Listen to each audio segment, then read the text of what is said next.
কোথায় সেই মোহাম্মদ বিন কাসেম 17 বৎসরের যুবক, আরব থেকে, আরব জাহান থেকে আসছে ভারতে, সিন্ধু প্রদেশে দেবল রাজার এলাকায় একজন বোনকে একজন ডাকাত, জলদস্যু, একজন পানির ডাকাত জলদস্যু তৎকালীন জামানায় একজন মুসলিম বোনের গায়ের ওড়না ধরে টান দিছিল। তখন ওই বোন চিঠি পাঠাইছিল হাজ্জাজ ইবনে ইউসুফের কাছে আরব দেশে, হাজ্জাজ তুমি বেঁচে থাকতে তোমার মুসলিম বোনের গায়ের ওড়না ধরে টান দিছে বেঈমান কাফের, তুমি এর বদলা নিবা কিনা আমি শুনতে চাই।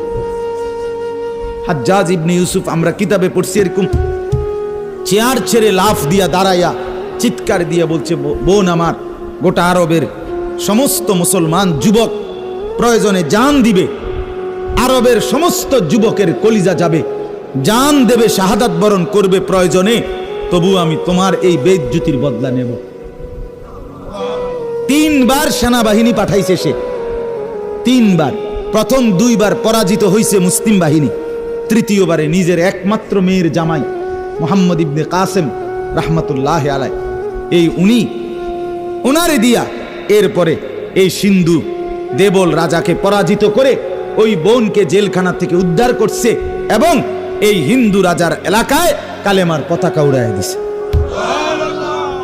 হ্যাঁ, সেখান থেকেই এই ভারতীয় উপমহাদেশে মুসলমানদের যাত্রা, ইসলামের সূচনা। এক বোনের ইজ্জতের জন্য ধর্ষিতা হয় নাই, কাপড় টান দিছে কেন?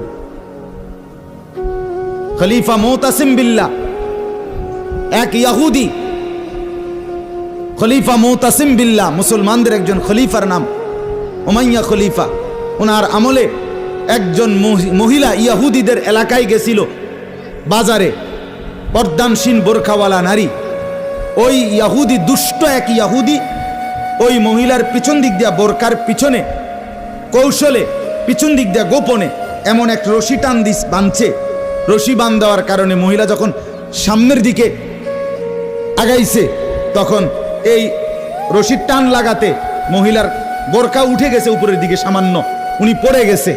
এই মহিলা ওই বাজারে চিৎকার দিয়া বলছে, ওয়া মুতাসিমা, হায় মুতাসিম তুমি কই? তোমার মুসলিম বোনকে বেইজ্জতি করছে।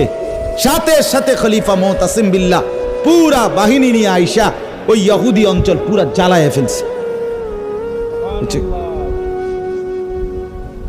কথা ছিল এই, বা কথা ছিল এই, রক্ত আর আমাদের গায়রত আর আমাদের হারিয়ে ফেলেছি।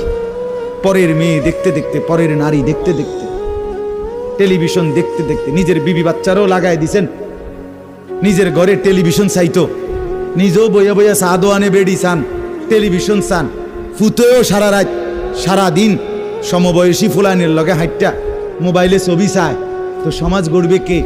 পরিবার নিরাপদ থাকবে কেমনে? কথা বলেন না কেন? বুড়ারাও সাদোয়ানে, বেড়ি তো ঘরের টেলিভিশনে, ফুলাফাইনে মোবাইলের আড্ডায়, তো মানুষ চরিত্রবান হবে কিভাবে? কমপক্ষে